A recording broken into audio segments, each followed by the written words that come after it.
Hello friends, welcome again. This is Introduction to C++ second part in Hindi, presented to you by Bharat Web.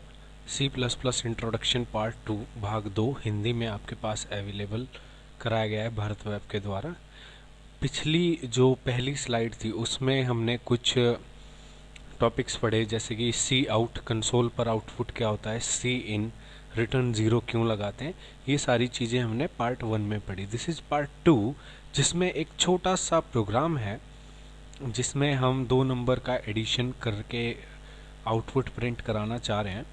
तो let us सी अभी तक हमने क्या सीखा है और क्या हमने इम्प्लीमेंट किया है। तो मैं प्रोग्राम पे आता हूँ। सबसे पहले मैं आपको दिखाता हूँ हैश का मतलब pre processor directive, include, that means we are including this iostream.h file from include folder and I am pre-processing this।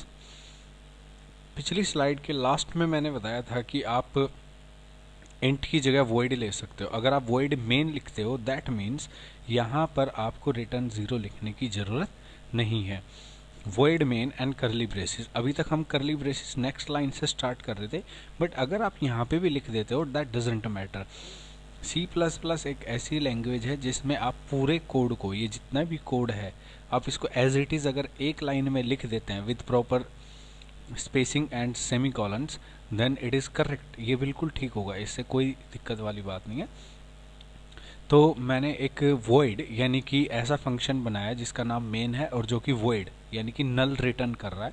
Body start की इंट हेयर रिप्रेजेंट्स इंटीजर, अभी हम इस पर भी डिस्कस करेंगे। मैंने इंट टाइप के 1, 2 और 3 A, B, S वेरिएबल्स लिए। तो ये वेरिएबल हो गए।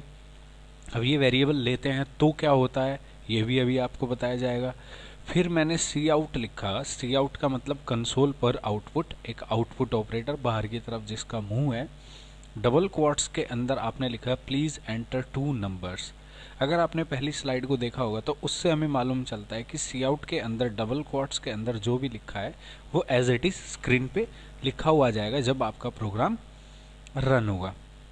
This is your cout statement.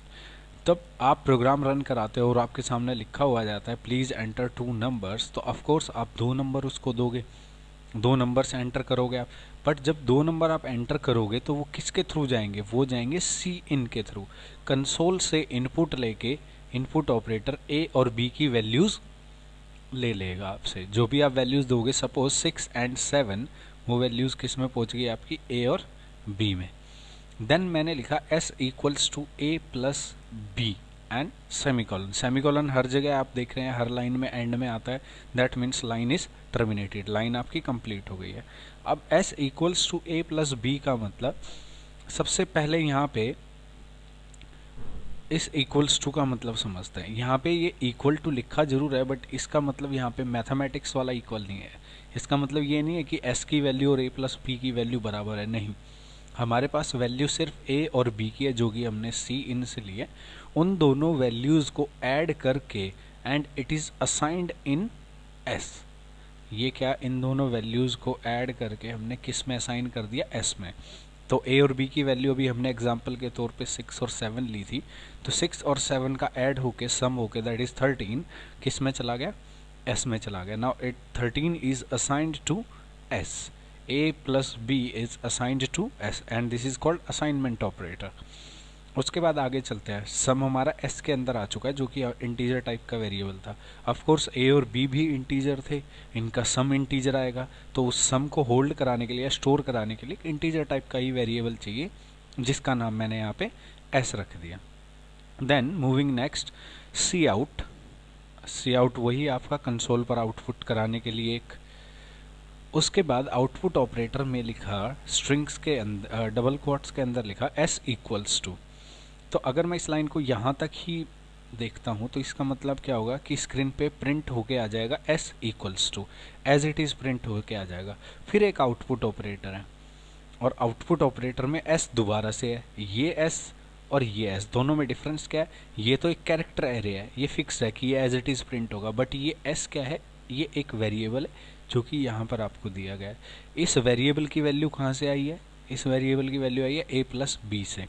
That is 13। अभी तक 13 आ रखा था इसमें, तो यहाँ पर एस की जगह क्या प्रिंट होगा, 13, क्योंकि इस पर डबल कोट्स नहीं है तो एस ना प्रिंट होकर यहाँ पे प्रिंट होगा उसकी वैल्यू दैट इज 13।